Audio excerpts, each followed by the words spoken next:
रहेगा नहीं एक्चुअली, इधर तो पता है ना तुम्हें।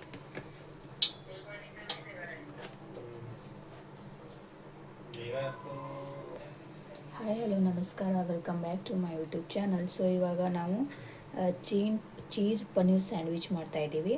ಇವಾಗ 1ರಿಂದ 1.5 ಸ್ಪೂನ್ ಎಣ್ಣೆ ಹಾಕ್ಕೊಂಡಿದ್ದೀನಿ. ಜಾಸ್ತಿ ಏನು ಆಯಿಲ್ ಬೇಡ ಇದಕ್ಕೆ. ಹಾಗೆ ಒಂದು ಈರುಳ್ಳಿ ಹಾಕ್ಕೊಳ್ತಾ ಇದ್ದೀನಿ.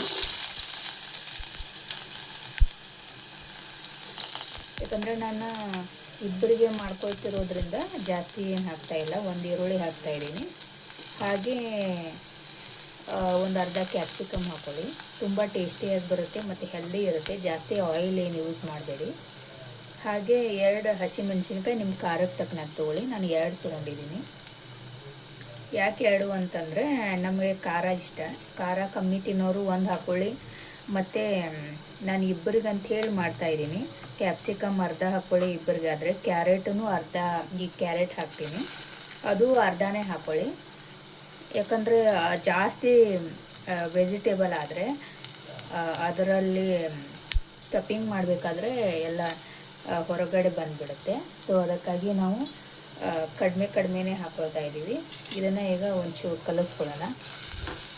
ಸಿಂಪಲ್ ಇದೆ, ಜಾಸ್ತಿ ಫ್ರೈ ಮಾಡಿ ಆ ರೀತಿ ಅಂತೇನಿಲ್ಲ. ಒಂದು 2 ನಿಮಿಷ ಫ್ರೈ ಮಾಡಿದರೆ ಆಯಿತು. ಜಾಸ್ತಿ ಏನಿಲ್ಲ, ಸಿಂಪಲ್ಲಾಗಿ ಈಸಿಯಾಗಿ ಮತ್ತು ಕ್ವಿಕ್ಕಾಗಿ ಮಾಡುವಂಥ ಪನ್ನೀರ್ ಚೀಸ್ ಸ್ಯಾಂಡ್ವಿಚ್. ಸೊ ಇವಾಗ ಇದಕ್ಕೆ ಸ್ವಲ್ಪ ಉಪ್ಪು ಹಾಕೊಳ್ಳೋಣ. ಒಂದು ಸ್ವಲ್ಪ ಹಾಕ್ಕೊಳ್ಳಿ, ಜಾಸ್ತಿ ಹಾಕೋಬೇಡಿ. ಸಿಂಪಲ್ಲಾಗಿರುತ್ತೆ. ಬೇಕಿದ್ದರೆ ಟ್ರೈ ಮಾಡಿ ಮನೆಯಲ್ಲಿ. ಆಲ್ರೆಡಿ ಟ್ರೈ ಮಾಡಿರ್ತೀರ ಅಥವಾ ಮಾಡಿರಲಿಲ್ಲ ಅಂದರೆ ಈ ರೀತಿ ಸಿಂಪಲ್ಲಾಗಿ ಜಾಸ್ತಿ ವೆಜಿಟೇಬಲ್ ನಾವು ಸ್ಯಾಂಡ್ವಿಚ್ ಮಾಡಬೇಕಾದ್ರೆ ಎಲ್ಲ ವೆಜಿಟೇಬಲ್ ತಂದು ಮನೆಯಲ್ಲಿ ಮಾಡಬೇಕು ಅಂತ ಏನಿಲ್ಲ. ಮನೇಲಿ ಯಾವ ಇದಿರುತ್ತೋ ಅಂದರೆ ವೆಜಿಟೇಬಲ್ ಇರುತ್ತೋ ಅದನ್ನೇ ನಾವು ಹಾಕ್ಕೊಂಡು ಮಾಡ್ಬೋದು. ನಾವು ಇದನ್ನೇ ತಂದು ಮಾಡಿ ಇದೇ ಥರ ಮಾಡಬೇಕು ಅಂತೇನಿಲ್ಲ. ಯಾವುದಿರುತ್ತೋ ಅದರಲ್ಲಿ ಒಂದು ರೆಸಿಪಿನ ಮಾಡಿಬಿಡಬೇಕು, ಅದೇ ಟೇಸ್ಟಿಯಾಗಿ ಬರುತ್ತೆ. ಇವಾಗ ಇದಕ್ಕೆ ನಾವೇ ಪನ್ನೀರ್ ಹಾಕೊಳ್ಳೋಣ. ತುರಿದೇ ಹಾಕ್ಕೊಳ್ಳಿ, ತುಂಬ ಟೇಸ್ಟಿಯಾಗಿ ಬರುತ್ತೆ. ಹಾಗೆ ಹಾಕಬೇಡಿ.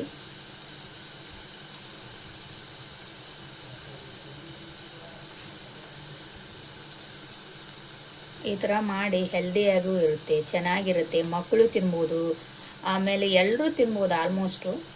ಇದರಲ್ಲಿ ನಾವು ಮಸಾಲೆಗಳನ್ನ ಹಾಕಿದ್ದೀವಿ ಅಥವಾ ಜಾಸ್ತಿ ಎಣ್ಣೆ ಹಾಕಿದ್ದೀವಿ, ಆ ಥರದ್ದೇನೂ ಇಲ್ಲ.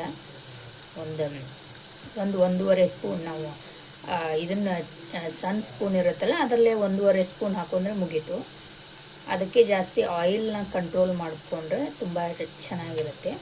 ಸೊ ಹೀಗಾಗಿ ಆಯಿಲ್ ನಾವು ತಿಂತೀವಿ ಅಂತಂದರೆ ಅದರಲ್ಲಿ ಒಂಚೂರು ನೋಡಿಬಿಟ್ಟು ತಿಂದರೆ ಅಷ್ಟೇ. ಇವಾಗ ಇದನ್ನು ಒಂಚೂರು ಈ ಥರ ಕಲಿಸ್ಕೊಂಡಿದ್ದಾನೆ.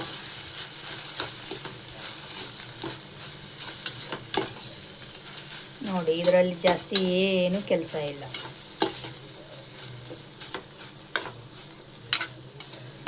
ಬೇಕು ಅಂತಂದರೆ ಇದರಲ್ಲಿ ಒಂಚೂರು ಚಿಲ್ಲಿ ಪೌಡರ್ನ ಹಾಕ್ಕೋಬೋದು.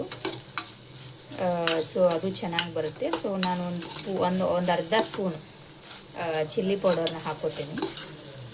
ನಿಮಗೆ ಇಷ್ಟ ಅನಿಸಿದ್ರೆ ಹಾಕ್ಕೊಳ್ಳಿ. ಇಷ್ಟ ಆಗಲೇ ಇಲ್ಲಪ್ಪ ಅಂತಂದರೆ ಇದೆಷ್ಟಿದೋ ಅಷ್ಟರಲ್ಲೇ ನಾವು ಸ್ಯಾಂಡ್ವಿಚ್ ಮಾಡ್ಕೋಬೋದು. ಇಷ್ಟೇ ಹಾಕ್ಕೊಳ್ತಾ ಇದ್ದೀನಿ, ನಾನು ನೋಡ್ಬೋದು.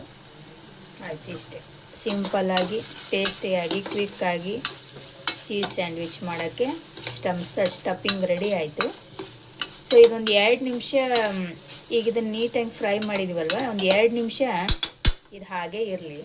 ಅಂತಂದರೆ ಇದಕ್ಕೆ ಸ್ವಲ್ಪ ಕೊತ್ತಂಬರಿ ಹಾಕೋತೀನಿ ಮೇಲ್ಗಡೆ. ಯಾಕೆ ಇದು ಹಾಗೇ ಇರಲಿ ಅಂತಂದರೆ, ಈಗ ನಾವು ನೇರವಾಗಿ ಸ್ಯಾಂಡ್ವಿಚಿಗೆ ಹಾಕಿದರೆ ಸ್ಯಾಂಡ್ವಿಚ್ ಎಲ್ಲ ಹಾಳಾಗಿ ಹೋಗಿಬಿಡುತ್ತೆ, ಬಿಸಿ ಇರುತ್ತಲ್ವ ಇದು. ಹೀಗಾಗಿ ಸ್ವಲ್ಪ ಬಿಸಿ ಆರಿದ ಮೇಲೆ ನಾನು ಸ್ಯಾಂಡ್ವಿಚ್ಗೆ ಹೇಗೆ ಹಾಕೋದು ಅಂತ ಹೇಳ್ತೀನಿ.